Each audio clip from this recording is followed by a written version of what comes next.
I'm Djarra Delaney. I'm a PhD candidate at the University of Melbourne.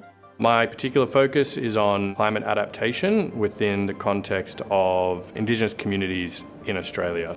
When it comes to Australia, every square foot of Australia is somebody's country. It is an Indigenous community's land.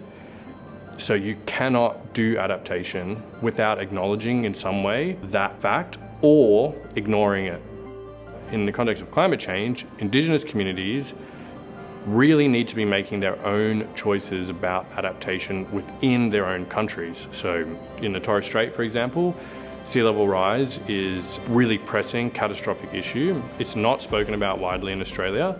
Adaptation in the context of the Torres Strait really should come from the community, making their choices about what type of infrastructure, what type of other strategies, what type of planning or solutions that they want to see on country.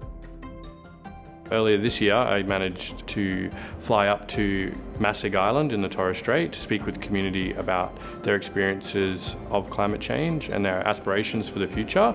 A month ago, I flew back to my home country, which is Quandamooka, southeast Queensland, and did a similar process there.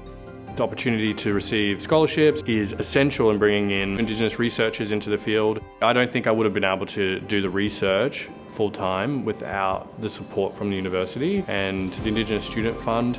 Being able to do fieldwork is such an important part of my research. I need to be on country. It's really important for me as an Indigenous researcher. To the donors who support scholarships like the Indigenous Student Fund, having that financial assistance to be able to pursue that fieldwork is amazing. I'm Hugh Taylor, a Melbourne Laureate Professor and Harold Mitchell Chair of Indigenous Eye Health in the Indigenous Eye Health Unit in the Melbourne School of Population and Global Health. Trachoma is a blinding eye infection caused by a bacteria called Chlamydia trachoma. And it used to be a really big problem in Australia 100 years ago and in Europe. But as living conditions improved, trachoma disappeared. And Australia is the only developed country that still has trachoma. Back in 2006, I was on sabbatical writing up a book on trachoma. So I said, if I could do something over the next 5 or 10 years, and I could do just one thing, what would be worth doing? And having looked at different options, I thought if I could close the gap for vision for the Aboriginal and Torres Strait Islander people, that'd be really worthwhile doing. So our work at the Indigenous Eye Health Unit has been to try to close the gap for vision and to put Aboriginal eye health into Aboriginal hands. By preventing kids from getting trachoma, we're also stopping them becoming blind 20 or 30 years later. So we're making dramatic changes to people's quality of life in a whole range of ways, both today and into the future. Our work that we've been doing in the Indigenous Eye Health Unit has been not so much delivering eye care ourselves, but changing the system. Our real goal is to try to put Aboriginal eye health in Aboriginal hands, to have closed the gap for vision and put ourselves out of work. So without philanthropic support, none of this would have been possible. There's no way we could write NHMRC or ARC grants to do the work that we were doing.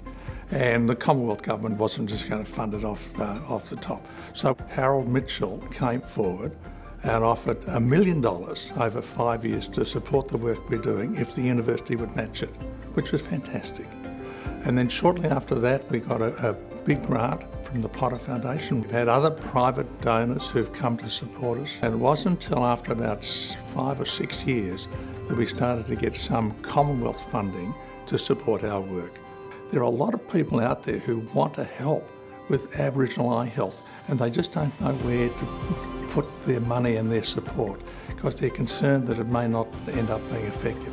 And so we've been really almost embarrassed by the support that's come to us when people see that we're actually doing something that's worthwhile and making a difference. In 2007, the rate of trachoma in children was 21%, and now it's down to about 3.5%. We've halved the amount of blindness in Aboriginal people, and that's mainly done with philanthropic support. So we're well on the way to eliminating trachoma, and our goal to do that is by 2024. I think it's realistic. that we'll be able to reach those WHO criteria to say that we have eliminated trachoma as a blinding public health problem. And we're close. Hi, my name is Denni Francisco. I'm a Wiradjuri woman living in Naarm on Wurundjeri country, and I'm the creative director and designer of Ngali. Ngali started in 2018, and I started the brand as a way of being able to connect with country and with our culture. Also to look at how we celebrate First Nations creativity and how we might support artists to take some of their amazing artworks off the wall and have it put onto clothing so it could turn up anywhere in the world. So Ngali or Nali is a word that translates in a number of Aboriginal languages to us or we. And so the concept of collaboration, connectedness, togetherness, how we achieve great outcomes together really sits at the heart of what it is that we do.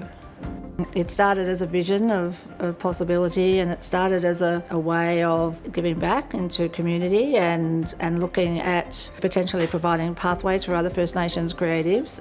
Just recently, we ran our very first solo runway show, which was, just a fantastic coming together. And as part of that, we worked with 6 First Nations artists who painted the most amazing artwork on boots that were provided by Country Road. And they were super excited about that, so therefore I was super excited. So I think that was such a joyful experience. Participating in the Murra program was fantastic on so many levels. It was really interesting to go through that process and be tested on what it is that you know, equally when the light gets shone on the things you don't know. So it just had me look at different elements of business that I was able to implement and do a little bit differently.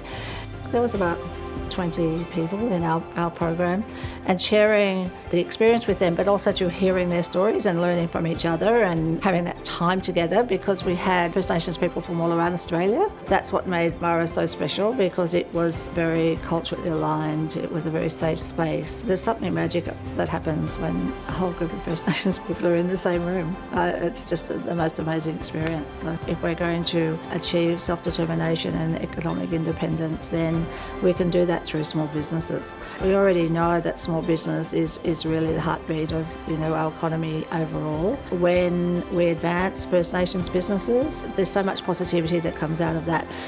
I think it's really important to thank and acknowledge the people that invest in Murra, and just to know exactly why they've invested in it, because of the impact that it has and the outcomes that it has, and that's actually incredibly meaningful and incredibly powerful. So for that, wow, yeah, absolutely, thank you.